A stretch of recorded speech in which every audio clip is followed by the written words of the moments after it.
나를 비우라 말씀하시네.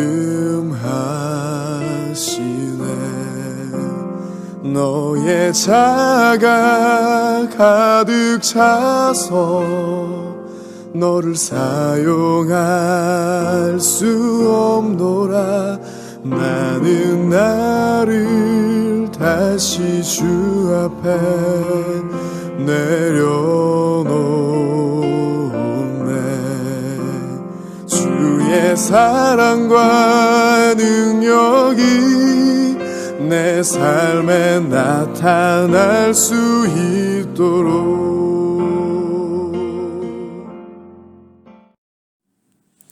오늘 우리에게 주신 하나님의 말씀은 창세기 11장 1절에서부터 9절까지 말씀입니다. 온 땅의 언어가 하나요 말이 하나였더라. 이에 그들이 동방으로 옮기다가 시날 평지를 만나 거기 거류하여 서로 말하되 자 벽돌을 만들어 견고히 굽자 하고, 이에 벽돌로 돌을 대신하여 역청으로 진흙을 대신하고 또 말하되 자 성읍과 탑을 건설하여 그 탑 꼭대기를 하늘에 닿게 하여 우리 이름을 내고 온 지면에 흩어짐을 면하자 하였더니, 여호와께서 사람들이 건설하는 그 성읍과 탑을 보려고 내려오셨더라. 여호와께서 이르시되 이 무리가 한 족속이요 언어도 하나이므로 이같이 시작하였으니 이후로는 그 하고자 하는 일을 막을 수 없으리로다. 자 우리가 내려가서 거기서 그들의 언어를 혼잡하게 하여 그들이 서로 알아듣지 못하게 하자 하시고, 여호와께서 거기서 그들을 온 지면에 흩으셨으므로 그들이 그 도시를 건설하기를 그쳤더라. 그러므로 그 이름을 바벨이라 하니 이는 여호와께서 거기서 온 땅의 언어를 혼잡하게 하셨음이니라. 여호와께서 거기서 그들을 온 지면에 흩으셨더라. 아멘. 주님 때론 나를 절벽으로 절망으로 몰아가시네. 아무것도 의지할 수 없을 때 그때 나는 주의 능력을 보내. 내 힘만 의지하고 섰을 때 볼 수 없었던 그 능력을 나를 포기하고 섰을 때 나를 통하여 드러내시네.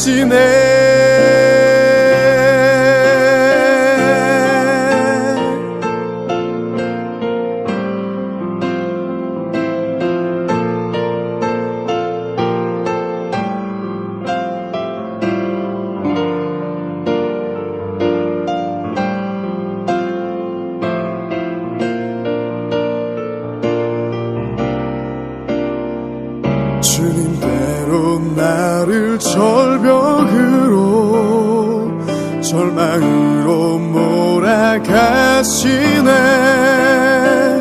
아무것도 의지할 수 없을 때 그때 나는 주의 능력을 보내. 내 힘만 의지하고 섰을 때 볼 수 없었던 그 능력을 나를 포기하고 섰을 때 나를 통하여 드러내시네. 내 힘만 의지하고 섰을 때 볼 수 없었던 그 능력을 나를 포기하고 섰을 때 나를 통하여 드러내시네.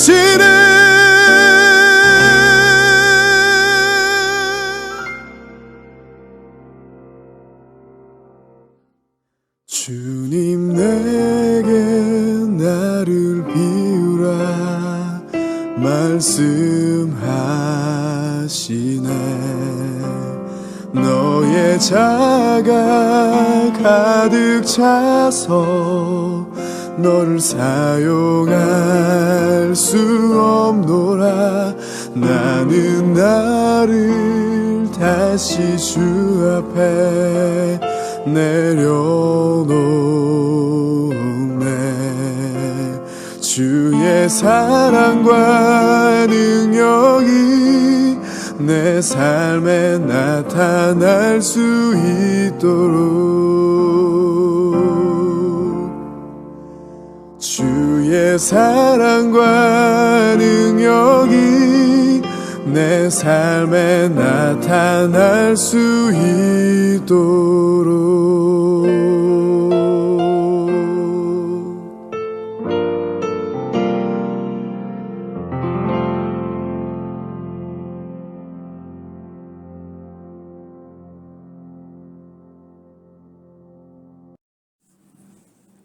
오늘도 여러분에게 평안이 있기를 바랍니다. 노아의 족보에 이어서 오늘은 바벨탑 사건이 우리에게 주는 몇 가지 깨달음을 나누고자 합니다.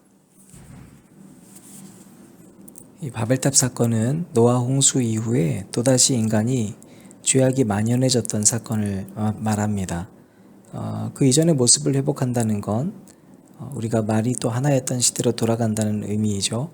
여러분 생각해 보세요. 그때 얼마나 좋았겠어요. 영어 배울 필요 없죠. 아랍어, 스페인어 다 하나의 언어였어요. 그 언어가 흩어진 이유에 대해서 오늘 말씀은 뭐라고 얘기하고 있습니까? 기술이 발견돼서 역청과 벽돌이라는 것을 통해 건축을 더 아주 잘할 수 있게 됐다는 겁니다. 그런데 그 건축 기술을 통해서 이들이 명성이 높아지기를 바랬고 자기들끼리 더욱더 곤고해지기를 바랬다는 거예요. 4절 말씀 보니까 꼭대기를 하늘에 닿게 하자. 그리고 우리 이름을 내자. 온 지면에 흩어짐을 면하자. 그랬다는 겁니다. 하나님께서는 에덴에서도 그러셨지만 반드시 그 위치와 관계를 망각한 사람에 대해서 심판하시죠. 그래서 바벨탑 사건에서 우리는 심판의 하나님의 속성을 다시 한번 재확인하게 돼요. 내가 하나님 되는 건 여러분 이것이 바로 이단이고 이것이 바로 하나님께서 우리에게 가장 싫어하시는 거예요. 또 한 가지 중요한 것은 우리가 언어에 대해서 생각해 볼 필요가 있습니다. 언어는 하나님께서 주셨던 놀라운 선물이에요. 이들이 하나가 되게 된 것도 결국엔 하나님이 주신 언어를 통해 은혜를 입은 것이죠. 그런데 그 언어를 통해서 이들이 자기들끼리 건축하는 데 열을 올리고 명성을 알리고자 하고 하늘 끝까지 닿게 하자, 그리고 우리끼리 잘 살자, 이렇게 얘기했다는 거예요. 우리가 하나 되는 것 참 중요합니다. 그런데 그 안에 자기중심적인 것, 우리끼리만의 속성이 강해질수록 우리는 하나님 자리를 넘보게 됩니다. 한국에 있는 많은 교회들이 건축을 하면서 하나님 자리를 넘보게 되는 경우들이 참 많이 있었죠. 여러분 오늘 말씀 보니까요, 하나님이 그걸 보고 너무나 분하셨던 것 같아요. 그래서 언어를 흩어버리셨어요. 그리고 건설이 중단됐습니다. 결국에 이들은 다 흩어졌죠. 사랑하는 여러분, 오늘 우리들의 언어를 점검해 봤으면 좋겠습니다. 우리들에게 주신 하나님께서 허락하신 언어를 가지고 우리끼리만 통하는 사람들과만 이야기하고 있는 건 아닌가? 하나됨을 위해서 하나님께 드리는 것이 아니라 자기 자신을 위해 우리 가족과 자녀를 위한 바벨탑을 쌓고 있는 건 아닌가 점검해 봤으면 좋겠어요. 결국에 자기 욕심이 인간의 언어를 흩었습니다. 여러분, 인간과 인간은 그래서 완전 단절된 상태가 됩니다. 바벨탑 이전으로 우리가 회복한다는 건 무슨 말이냐면 이제 사람들을 다시 이해해 주는 거예요. 소통이 가능한 사람이 되는 거예요. 전 세계 나라는 현재도 각자의 언어를 쓰는 민족들로 나뉘어서 신기하게 서로 싸우고 분열하죠. 그런데 사도행전에서 우리는 마가의 다락방에 성령께서 임하시니 어떤 놀라운 일이 일어났습니까? 방언으로 알 수 없는 말을 하는데 모두가 다 이해하는 거예요. 각자 나라의 말로 들렸어요. 여러분, 성령 충만이라는 건 상대방의 말을 이해하게 되는 거예요. 온갖 방언을 하면서도 남은 생각하지 않고 공적인 예배 장소에서 사용하는 것에 대해서 사도 바울이 경고를 하기도 합니다. 우리에게 있어서 성령 충만이 과연 뭔가 여러분 우리 점검해야 합니다. 바로 상대방을 이해하고 소통할 수 있는 겁니다. 여러분 진정한 방언도 사람들과 하나 되게 하고 공동체의 유익을 위해서 필요하다고 하셨죠. 그래서 집에서 하던가 공적인 곳에서는 해석을 같이 할 수 있는 사람과 더불어 하라고 됐습니다. 언어의 모든 목적은 하나 되게 하기 위한 것이고 그걸 통해 하나님 영광 받으시기 위한 거예요. 마지막으로 우리 진지하게 생각하고 말씀을 마치겠습니다. 우리가 하고 있는 말을 통해서 공동체가 하나 되고 있는가요? 만약에 내가 하고 있는 말을 통해서 공동체가 불편해지고 누군가를 업신여긴다거나 혼란한다거나 부모와 자녀의 대화가 단절된다거나 남편과 아내의 대화가 사라진다거나 그러면 과연 성령의 사람이라고 할 수 있겠는가? 바벨탑이 높아져서 이러다가 하늘에 닿겠다는 교만처럼 내가 하나님 마음에 흡족해지겠지, 내가 경건해졌겠지라고 생각하는 자기만의 상상에 빠져 있는 것은 아닌가 우리가 한 주 동안 점검해 보셨으면 좋겠습니다. 오늘 하루도 승리하시길 바랍니다.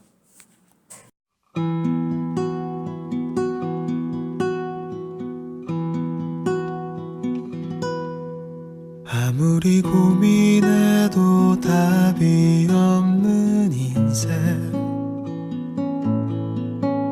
많이 배워도 풀 수 없는 문제,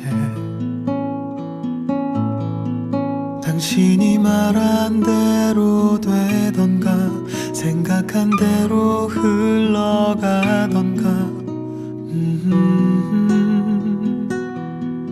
너와 나의 이야기가 맞물린 또 다른 이야기, 시간의 톱니바퀴가 찍어내 놓지 못할 이야기, 당신이 말한 대로 되던가 생각한 대로 흘러가던가 인생,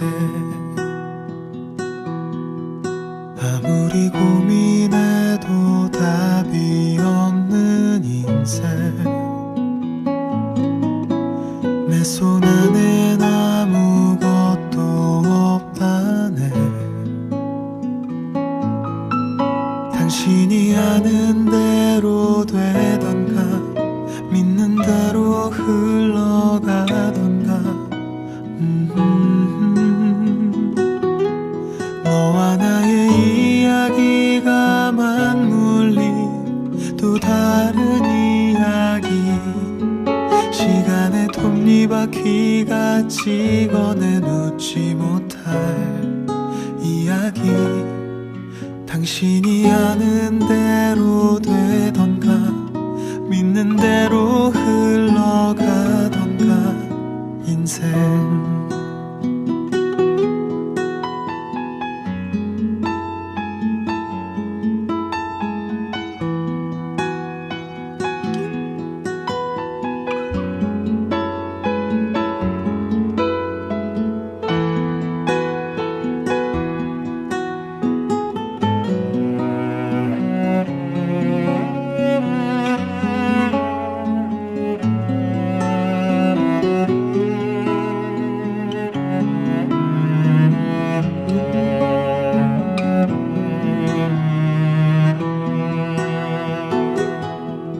그러니 이제 날 내버려 두어라,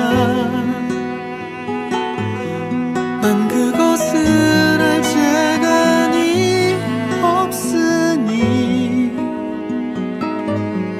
말은 그만 멈추어라, 꿈도 내려놓아라, 다만 하나님만 경외할지라,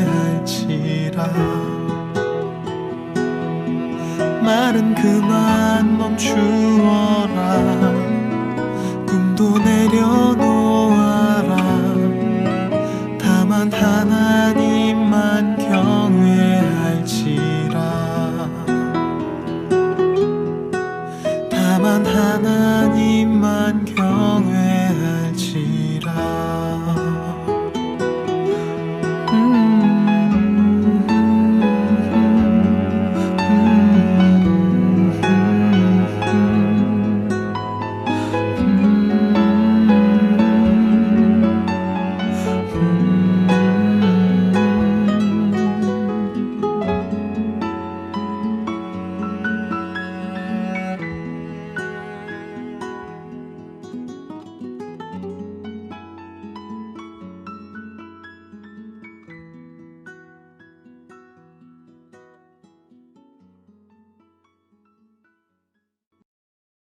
그러니 이제 난